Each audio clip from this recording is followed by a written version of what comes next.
how sustainable packaging is shifting from West Coast center to a real competitive advantage. Brands make sustainability decisions that not only better for the planet but smarter for business. Audio Jungle.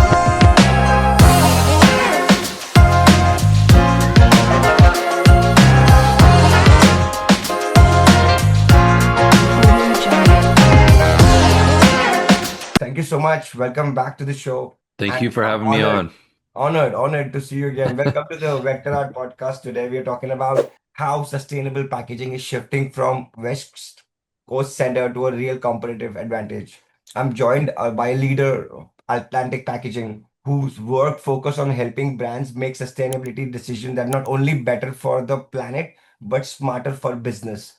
We'll dive into sustainable packaging actually looks like in practice, the misconception around cost, and where innovation is credited real brand growth. Let's get into the conversation with you today and understand, see how things look from your view. Thank you so much for having me on. Really appreciate you, Mark. Thank you. The topic was from cost center to competitive advantage, how sustainable packaging drives brand growth. This aligns closely with your work at Atlantic Packaging, helping Yes, brands improve sustainability while making smart, scalable business decisions. We are going to talk about all these today. it's a big topic. Yeah, it's the first question. So, sustainability journey. You built a strong personal brand around sustainable packaging. What originally drive you into this space and have perspective evolved over the years? Yeah, great question. My journey started growing up in the Northwest here in Right, right, Oregon, right, in USA. It's we're very focused on the environment and right, being aware of where we live. And when we'd go hiking, we'd make sure we cleaned up anything that we brought in, or right. even finding trash if there was any, which was rare. We would bring it back with us.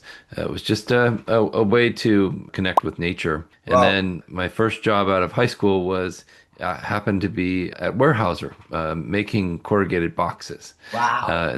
And that's where I got my nickname Cory Gated. And that turned into my brand, and it really happened very quickly.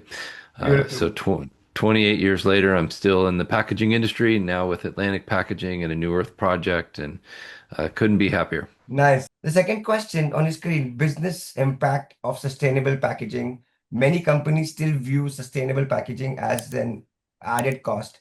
Can you share real world examples where it actually improved brand value, customer loyalty, or profitability? Yes, there's lots. And with extended producer responsibility laws now, Right. we're seeing more fees associated with less Uh-huh. sustainable packaging materials, which makes new sustainable alternatives even more cost friendly. But we have a program at Atlantic Packaging called Must, Right. where we focus on the elimination of stretch Okay. film material and the reduction to the most efficient use possible, where we were able to reduce use up to 35%, Wow. reduce plastic need.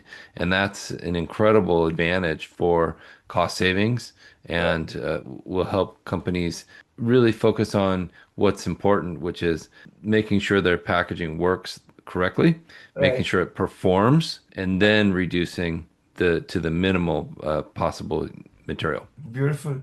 Well, the third question, common misconception. What are the biggest misconception companies have about sustainable packaging?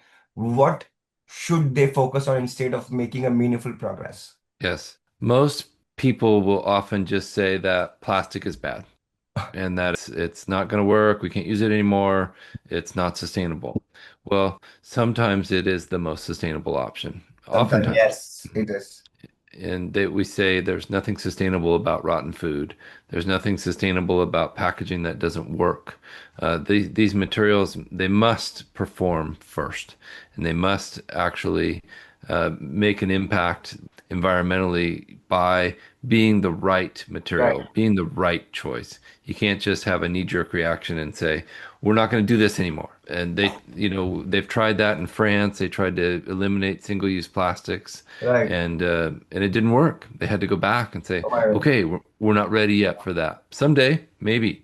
That's very possible that we'll get to that. We'll have reusables, we'll have compostables, we'll have paper alternatives for everything, but we're not there yet. We're not there yet. Of course, we're not there yet. The fourth question, trends and innovation. What packaging or trends you're most excited about right now? whether in Mhm. material design or supply chain practices. Yeah, I'm excited to see the reduction of packaging Okay. materials. The potential for reusable packaging materials is incredible. Wow. It's exciting to see brands are embracing these new concepts. Well, they're not new concepts. A lot of, I mean, think back to the milkman Right. system where Right. you know, reuse for years and years and years using the same bottles. I think that's becoming popular All right. and Right. appropriate. I like to see it in, you know, in a sporting event. You see reusable cups now, Yes, of and course. it's just makes such sense, and it's actually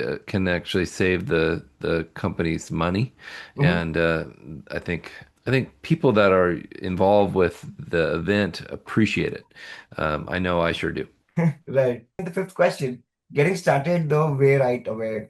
For companies just beginning their sustainability journey, what first practical step would you recommend to reduce environmental impact without disrupting operations? Yeah, great question. You need to figure out where you are. You need Right, to have a baseline, right, and you need to connect with somebody like Atlantic Packaging, like with our team, and, you know, really get an expert team to come right, in and right, say, where are we today? What are areas that we could look at right, right away? right. What are areas that we could look at in a few years? Uh-huh. What would be maybe a capital investment that we should Right, start planning for? You know, right, maybe we need a new stretch wrap machine. Maybe we need a new bundling machine that right. maybe this it would actually save us money long run Of to course. invest in equipment. That's often the case. So That, I that's think you always the case. yeah, you need to start, you need to know where you are. Yeah, To improve, you have to step on the scale, right? of course. You have to, you know, if you want to go into a weight loss journey, you got to know, okay, how much do I weigh today? And Right. I think that's where companies need to start is just really opening up the books and saying, hey, what are we doing now, and what can we do better? Yes, yes. You should always evaluate and understand what is better, of course. Great insight. This has been a great conversation and a strong reminder that sustainability, when done right, isn't inexpensive. It's a growth strategy. Thank you so much for sharing your experience and insight today. And everyone listening, thanks for tuning in. We'll see you in the next episode at the Vector Art Podcast. Thank you. Thank you, Mark. So, what is your best Okay. email address? Anybody can get in touch with you. Yeah, check this out.